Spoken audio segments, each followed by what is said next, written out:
Welcome back to Fairy Tail Anime Review, episode 59. We are here reviewing episode 1 of Fairy Tail 100 Year Quest. Now, normally I would start a new review series, but because we're the same franchise, I figured though, just keep part of it, just revive this whole thing. That's what I decided to do. I decided to bring back this review series. I have not done a video for Fairy Tail in 3 years. Now, those of you curious, what happened to your review series you're planning on doing for this one? Excuse me. I had stopped after 2, purely because basically I got back into Sentai, and because basically I didn't necessarily need to at that point. Like, I've seen the whole series already. I could just detail more details per se, but I could eventually go back to it if I wanted to, but right now I don't have any current plans to rewatch the original Fairy Tail series. No plans at all. It's just that, well, I love Fairy Tail. I still love it. I've been a fan of this series now for 7 years.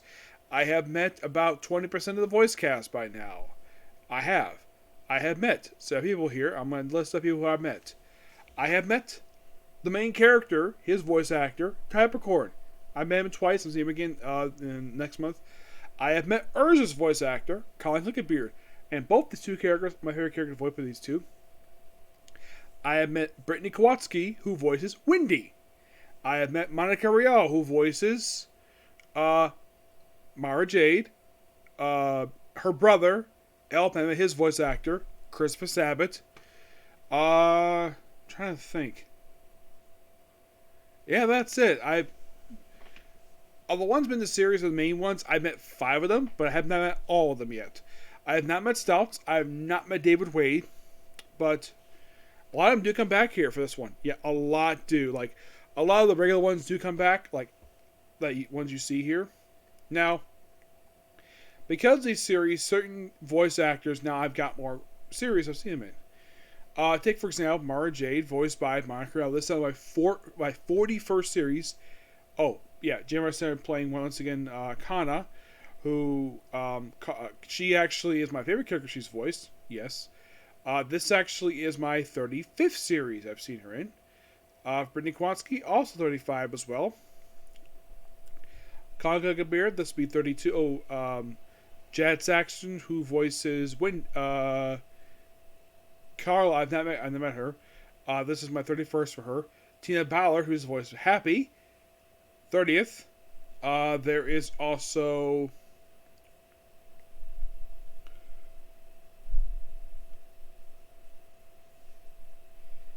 one Karma Lee. This actually is my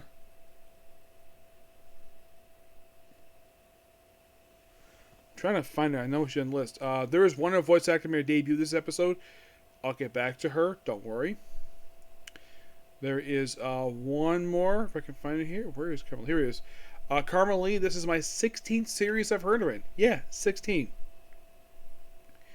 So, we start off with, we see the Fairy Tail Guild. Last time it was seen was in the final episode of the previous anime, where we have 3 members. A very loud guy who says, I'm enjoying the...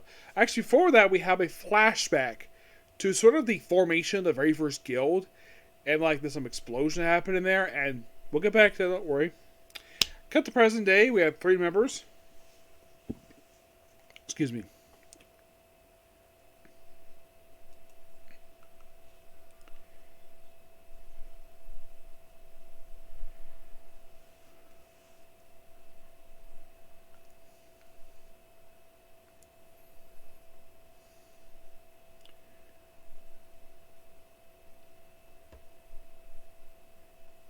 We basically meet Max, Toka, and there's one they don't name him per se. Max is very arrogant, like, oh yeah, like, make the strongest guild, that's how he is. And then he gets knocked ahead by Loxus, who is voiced once again by Patrick Stultz. Yep. And Mara Jade, the reason why that she actually only grew 3, because the headmaster kind of want to recruit too many, so Toka stays, and of course she and Juvia bond the fact they both love particular guys. Yeah, it's revealed that she actually is in love with Natsu, despite the fact that these two have never interacted before. Yeah, she's an original character for the series, and of course, Juvia basically is depressed the fact she's going to go with her beloved Gray on this 100-year quest. Oh, there is a flashback of Gildarts, Kana's father, where he is asked about 100 years quest, but he can't because he's under strict restrictions, which there is an explanation for that, and of course he goes on 100-year quest. So basically, basically normal Team Natsu is on this particular mission, which is basically comprised of Natsu himself, Happy, Carla, Wendy, Gray, Lucy, and Urza. And Urza's cart filled with suitcases, which, here's the thing with those suitcases, those inside the suitcases is not clothes, it's food. Yes, Urza is an S-class wizard, and as far as I can tell, she is like that. If anybody's ever watched the entire series of Fairy Tail and wondered why the heck does Urza's armor keep changing, the main reason why is because the writer keeps forgetting what her armor looks like, so he keeps changing it. That's the main reason why for that. So, after that introduction there, and then we see Team Natsu, like, oh, we see the snow and it's magic, and they see like these little jelly things, which they try to basically go inside of them, but Lucy basically gets a little bit choked up because one inside her.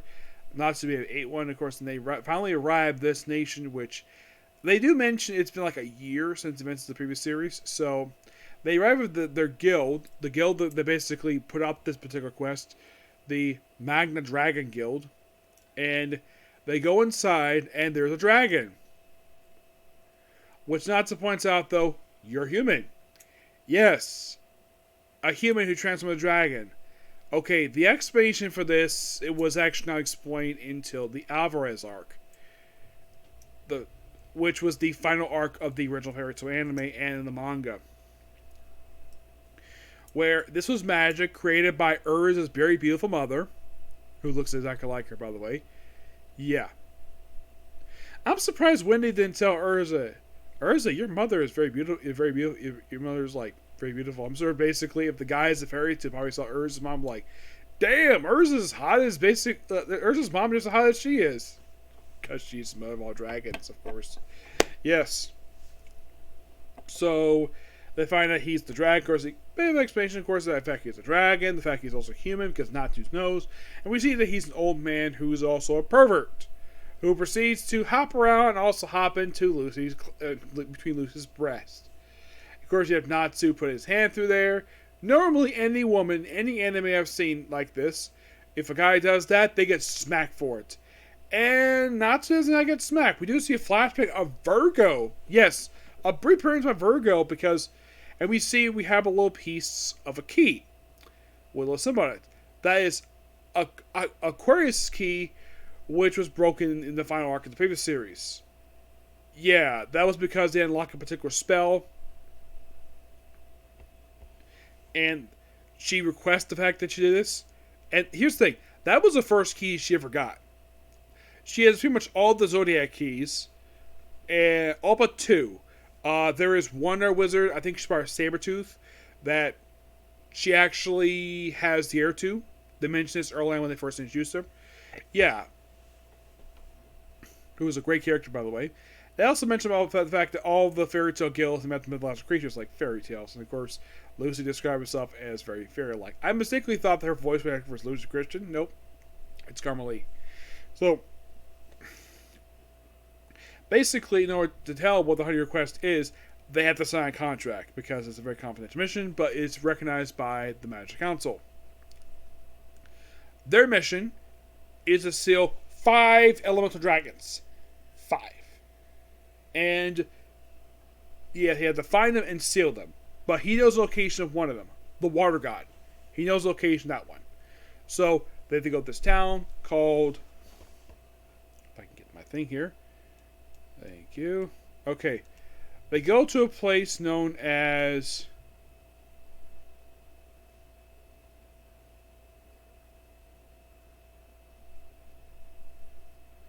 Armenia. And of course, they arrive there, And then, of course, in the distance, we see two brand new characters. A man who is identified as the Water God. His name is Macrophobia. And a woman who is Carmille. And this, I had heard about this character. Well, the one who voices her anyways. She's voiced by Molly Cerisi, who I met last year at the same con I met Brandy Kowalski. Excellent person. I got her to send my copy of A Comic Gotta Kill. It makes total sense because she's the voice of Akame, so of course she would sign it. Yep. And we also, but by the way, Taku also mentioned about this one particular person from Avatar, named Blair, who they caught a year prior. So that's how I kind of figured out that this takes place a year after the events of Fairy Tail. So then we see Ganjo, Panthro, go where basically dress up as private detectives with Juvia and Levy, which, yes, they brought back her voice actor from the previous series. Of course, they brought back her bodyguards too, who also thank for her. And she's voiced by Krista Kang. She's an absolute great character. Mm-hmm.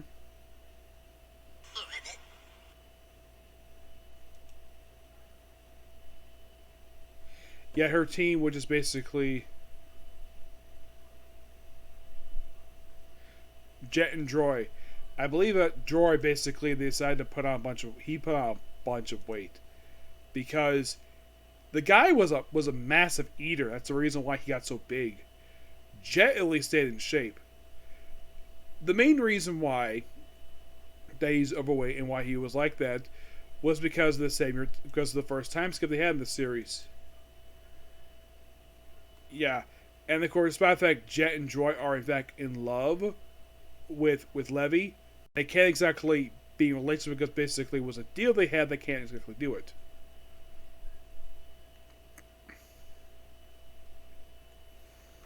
Mm-hmm. And of course, they're following Toka basically because mentions of Blair, and they just follow her. End of the episode.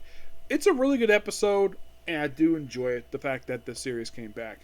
Also, because the fact that it's a brand new anime, I added to my anime of this year, which this series is now the 16th series I've started to watch this year. Yep.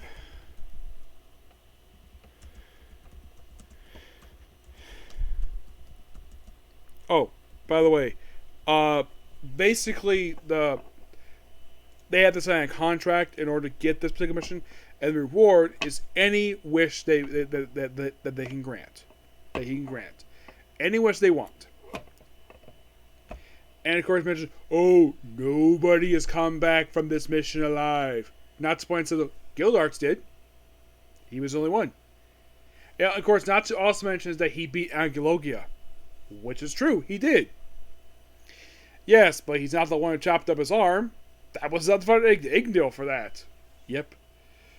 I had to bring up a list of people who asked, like, why didn't you bring up the whole thing with Angulogia?